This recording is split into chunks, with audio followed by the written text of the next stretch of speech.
La deuxième édition des Journées nationales promotionnelles de l'économie d'énergie, de l'énergie solaire, des PME vertes et du développement durable en Côte d'Ivoire aura lieu du 26 au 28 février 2020. L'information partagée le jeudi 12 décembre 2019 à la COP25 à Madrid en Espagne lors d'un événement parallèle au pavillon de la Côte d'Ivoire par l'Association ivoirienne des énergies renouvelables et de l'efficacité énergétique, la UNR, fait état de la nécessité d'informer et de sensibiliser toutes les couches de la population sur les bienfaits des énergies renouvelables, notamment le solaire, dans un contexte de réchauffement climatique où les solutions alternatives sont prônées. Les collectivités locales seront privilégiées dans le cadre des dites journées. Au cours de ces journées, nous allons aller vers les populations locales, qui sont des populations qui n'ont pas tout le temps la possibilité d'avoir l'information. Leur permettre d'avoir tous les outils, toutes les informations nécessaires dans le cadre de la préservation de l'environnement, leur permettre d'avoir accès à l'énergie de façon très efficace. Également dans le milieu urbain, avec les communautés, c'est-à-dire les communautés, quand je parle de communautés, les élus locaux, à s'intéresser de façon totale à tout ce qui est sensibilisation concernant la protection de l'environnement, concernant les explications de réduction de coûts de consommation d'énergie et de pouvoir de plus en plus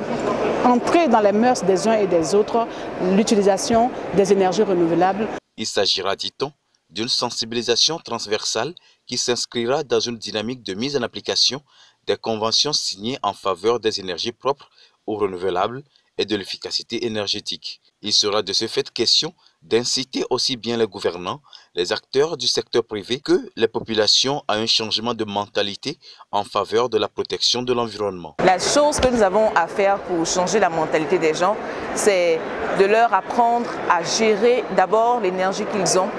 à rendre autour de leur maison, autour de leur environnement très propre, à savoir que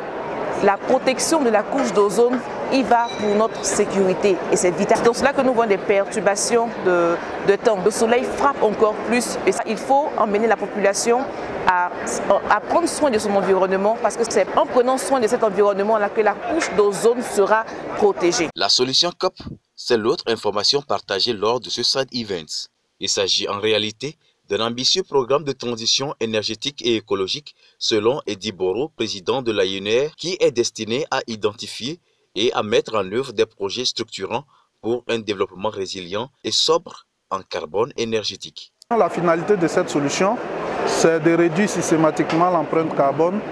de toutes les couches de la population ivoirienne et ouest-africaine, parce que l'État ivoirien a adopté une mesure de réduction d'émissions de gaz à effet de serre de 28%. Et donc pour arriver à réduire les émissions de gaz à effet de serre, nous avons mis en place, nous avons une arme, c'est la mise en place au profit de chaque collectivité d'un plan climat-énergie qui est en réalité un ensemble d'actions qui est mené et qui a pour finalité de réduire les émissions de gaz à effet de serre.